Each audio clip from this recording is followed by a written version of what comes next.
Welcome back, you guys. Pretty interesting build. Glock 19 Gen 5. Had a local customer reach out to us and say, hey, I want to bring by my Glock 19 Gen 5. I want to have some work done to the frame because we really didn't have any work done. And the reason there was no work done is I was just so disappointed in the other service provider here local in North Carolina that I had decided I'm not going to give them an opportunity to do any more work. So with that being said, let's kind of discuss the work that's been performed on the slide, on the frame. Let's talk about the work that we're going to be doing, and then overall, what are we going to be doing for a coating. Then we're going to bring it back and we're going to kind of just show the difference between now and then. I've included some pictures here at the beginning to kind of just show you more so the coating. Let's talk about the slide here first and foremost. Ultimately, the cut work isn't all that bad on this slide. A couple of the things that were pointed out specifically from the customer is the rough tool marking that you see right here.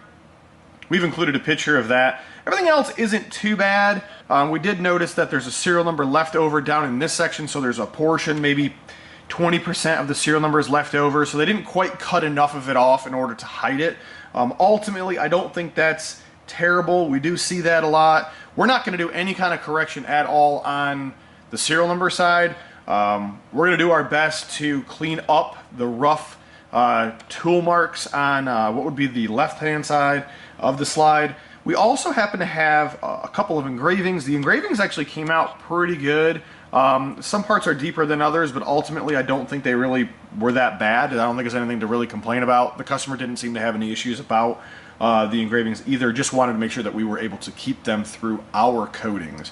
One of the other things I want to talk about is the coating itself. I have no idea what this is supposed to be, quite honestly.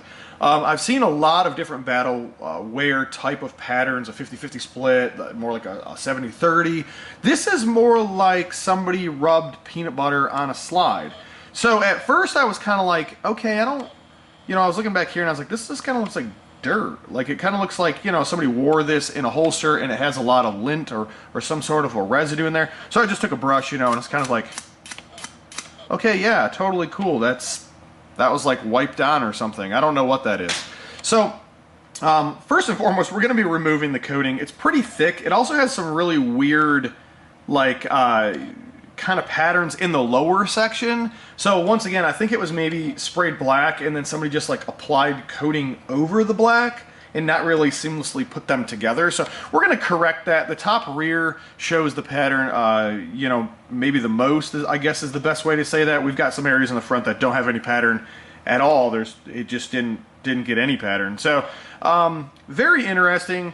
That's pretty much going to be it for the slide work. We're basically just going to be doing a tooling correction, and then we're going to get into the coloring here in a little bit, but there won't be any cut work on the slide itself. The frame is even more unique, as we don't almost see any of the two-tone, just very little in a couple of spots.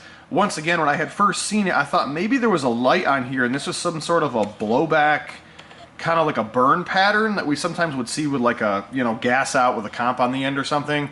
So of course I rub it with a nylon brush and it doesn't move at all. So obviously this was kind of how it was worn into place. We're going to be stripping all that off. That's all going to go away. We're going to be doing a traditional style battle wear, so it looks a little bit more appropriate. Let's talk about the work that we're going to be performing. So it kind of just gives you a little bit of an understanding of what we're actually doing to it other than the coating. We're going to end up doing a double undercut on the frame. So we're going to notch this guy here. We're going to notch this guy here. Then of course everything's going to get cleaned up and prepped for laser stippling. So what that means is we'll be doing a border outline here. All these knobs will be going away. We'll lose the Glock logo, all this little stuff over here, writing in this patent pending stuff. This is all going to go away.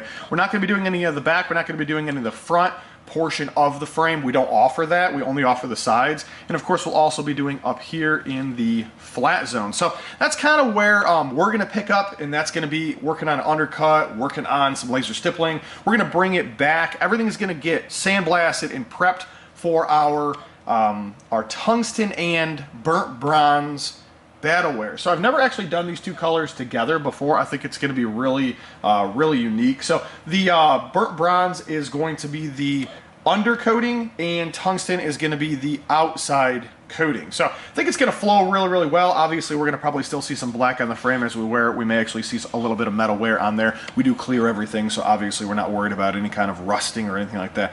Ultimately, I think it's going to be a really, really big change to what we already have here, and we'll just kind of see how it plays out with the cut pattern that's on the slide and how we can kind of make that that wear pattern flow just a little bit better than this.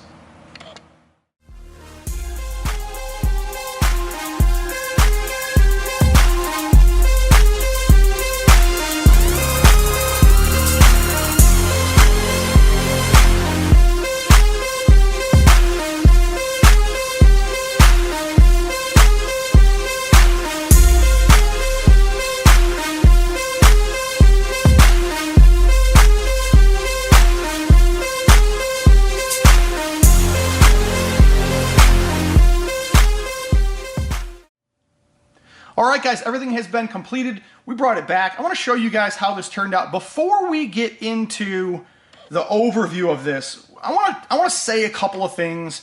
I want to clear the air on a couple of things and make sure I'm not being the bad guy here. You know, take what I say as absolutely nothing. Okay, and what I mean by that is I have no formal training when it comes to coloring, laser work, cut work, laser stippling. I have no formal schooling in any of this. I've never gone through any classes, never been trained by anybody, never had anybody mentor or tutor me or directly influence the way in which I process orders and requests and the work itself. With that being said, everybody does things a little bit different. Not every company is going to process things the same way because there really is no industry standard. Okay, optic cuts are cut at different depths. Laser stippling is done at different depths. Coatings are supposed to be done according to the standard spec from the manufacturer of the coating, but they're done at different thicknesses and they're applied differently. With that being said, I want to take you through the issues that we did run into on the slide. Now keep in mind, we didn't really process any slide work here with the exception of cleanup and coating. So we didn't do any cut work. As you guys had seen, there was some tool marks over here on the right-hand side of the eagle wings area. That's all been cleaned up. Usually we would see that with something like some rigidity issue with the machine. Maybe something was incorrectly placed in a vise. Maybe there was the incorrect cutter for the material or the speeds and feeds off the machine. So there's a lot of different ways that could have been created, but it wasn't about how it was created. It was about why wasn't it removed. So we went ahead and removed that before we applied our coating, just so it looks a little bit more seamless. But that's not really the problem. The problem is, and I didn't catch this at first, I'm not sure if I just didn't look at it thorough enough or it just stood out more whenever it was cleaned, but we ended up taking and cleaning, sandblasting the slide down to get it cleaned, and I noticed immediately that there was a two-tone kind of between it. This is more of a goldish and this is more of a gray. Now, usually we would see that if you're sandblasting with a specific media and it's a factory finish or if it's been cut. And so I looked a little deeper and no doubt it had been cut. So what happened is, this was actually in the vise, not straight. They leveled it to where this side was high and this side was low, like this. This is obviously shown at an extreme angle, but like this, so that way they could shave the side off and remove the text before they did the actual cut work in the front. That's why we're not seeing any text there, because they removed it off. Now that caused a problem. The issue it caused was right here, and you guys will be able to see this better in another video. Right here, this is actually thicker than what it would be on the left-hand side, and I'll demonstrate that a little bit better in the slide in the raw, and then you guys will be able to see it a little bit better here once we come back off that other video. And the idea is that right here it's thicker, and over here it's thinner, and that's not the only issue it's created, and it's hard to see this way, but this stands up higher, this is lower, but really the issue that it created was on the front of the slide to where it mates up with the frame, it's not even. So let's display that a little better. This is the side that wasn't touched. There's no reason to shave this side because there's no text over here, so they only shaved right here where the text was, which was left over. What we ended up running into was, if you take a look, there's a nose on this. Some companies will call it a bull nose. That's kind of the reference of it. And it mates up with the frame in somewhat of a straight line. It's pretty close right in here. But when you shave the other side, this has forced the nose to be farther forward, and now it's misaligned because this has been shaved down. So obviously, as we shave this down, this little curvature here is going to grow towards the nose because more material has been taken off. So let's take a look at that a little bit more. So there's a misalignment here. So there's really no way of correcting that. Be careful who's doing the work for you guys. There is an absolute ton of great companies out there. across the, the states here, and that do phenomenal work. They do amazing work. Some of them are, better than we do. But ultimately, the problem with it is that they're usually 1 out of like 25. So there's, 24 other companies that are like, oh, I'll do that. And you get it back and you're like, great. Now I got to go source the 1 out of the 25 to fix it. And I'm not saying that negatively by any means. It's just pay attention to who's doing the work. Certain people are more than capable of doing certain projects, but then they start getting outside of their comfort zone. They start doing things that maybe they shouldn't have normally offered. And ultimately, they're making choices for you on your weapon, and you're paying for them all at the same time. Now, that's okay if you source the 1 out of 25 who can come back and say, nope, don't do that. I wouldn't recommend that because we've been down that path, or I would maybe do it this way because it's going to look a little bit better. And, point being made here is that not everyone's going to process work the same way. There's nothing wrong with shaving the side in order to remove the text, but as you can see more so in our Hive builds, we would shave it from the rear serration going forward and create more of a little bit of a contoured line. It looks a little cleaner, and it's not hiding what we did to solve the text problem. It's showing you how we solved the text problem. Those are two different things. So pay attention to those things when you start asking companies about, what's it going to look like? How's it going to go? What overall is the plan? If they can't answer some of those questions, you should stop there, because those are still the same questions they're going to have to answer, but you're not going to be around when they're answering them. So be real careful on how that stuff is processed. Ultimately, the slide work really wasn't all that bad. Once again, probably could have been processed a little bit different and came out a little bit better, but ultimately we did our best once we got it in our hands to correct some of those issues. So obviously we corrected, where the tool marks were there. We did not expose the area where the serial number was, so we didn't want to do a battle worn where there was burnt brown showing through it. So there's a lot of little things that we did for what would be more of a disguise, I guess is the best way to say that. So to kind of conceal those just a little bit better. Let's talk about the frame. So obviously this started as a regular frame. They didn't do any work on it with the exception of the coating. We went ahead and shaved the sides. We went ahead and did our nice bordered outline. We did the hive. It's a nice texture pattern. We did a single undercut, which would be this. We ended up doing a double undercut, which is over here. Really like that. That service is offered. You are able to get laser stippling and double undercuts done on the Glock model frames as of right now. So that stuff's offered. It may grow into other makes and models as time goes on, but right now that is offered. I really like the pattern. My wife, Lisa, most of the time, if you send in an email or you call or you text, you're probably going to be dealing with her and not with me, because I'm usually in front of a machine and I can't hear you, and I don't have the ability to give you my full attention through an email when we're asking for pictures, or can you send us something else. So you're usually dealing with her. She is actually the one that processed the coloring on the slide and the frame. So she's starting to get into that a little bit more, and I'm going to be quite honest with you, she might be better than me. So with that being said, that's not necessarily a bad thing. I don't know, it's a little discouraging for me because I didn't think she would get this good this fast. But ultimately, I really like her visualization on how she would like to see them come out. It's not too far off the path of what we already offer. It just happens to have a little bit more of a twist to it. So we're seeing things a little bit better. We've got a little bit more contour. We've got a little bit less metal showing through. Of course, everything's cleared, so we don't have to worry about any rust. It just happens to be a little bit more of a delicate process, I guess is the best way to say it. When she does it, she takes her time a little bit more, and ultimately, I'm really pleased with it. So hopefully that will mature into some other coatings. I know you guys have been super curious about camos and patterns and stuff. And that is in the making. That's exactly where this is kind of going. So ultimately, really pleased with the way this came out. Guys, once again, not trying to be the bad guy. We do have to fix them every once in a while.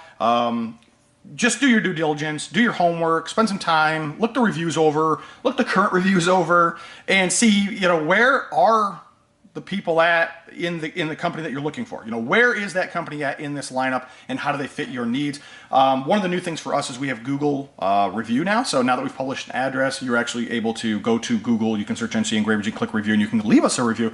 We would like you to leave us a review if you've had work done and you like the work. So that's something that's a growing thing. We've moved a lot of our requests for reviews to Google and off of Facebook. Nothing wrong with adding a review to us on Facebook. It just happens to be that we're trying to keep it a little bit more in one centralized area and not be restricted from the man if anything was to ever happen. So that's kind of what we're doing. So go over to Google, click, search NCEngravers reviews. Right on the Google page itself, there's a review button, leave a review. tons of content's been posted lately on Instagram. We really haven't had a lot of time to do posts for YouTube or content for YouTube. I've just been so busy. It's been absolutely crazy. If you follow us on Instagram, you follow us on Facebook, you'll just see picture after picture after picture.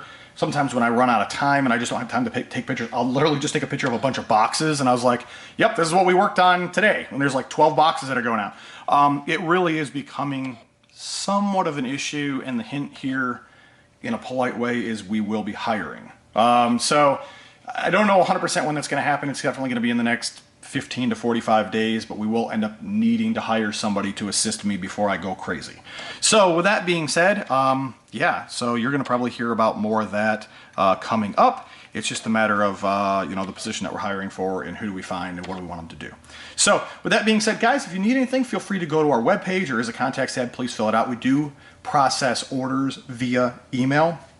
We try not to quote, we try not to do anything on Instagram or Facebook. Names don't always correlate to addresses and people. It's a much easier thing to do it, to process orders from the webpage, to send us an email and process orders from an email where we can keep track of the work that we're actually doing. And it's just easier for us. Once it comes in, we can actually look it up and not have to try to figure out what your nickname is on Instagram because it doesn't match your real name. So we've kind of sorted that out, and that's kind of just the way that we do our business. If you happen to need anything, feel free to let us know. And we'll just see what comes up next, because I know we ordered a couple of new pistols that I haven't seen anybody do any work on yet, and they should be here any day now. So we're going to start seeing some new stuff turned out that people just haven't seen before because it doesn't exist. So guys, have a good one. Look forward to some of that stuff coming up, and we'll see what happens.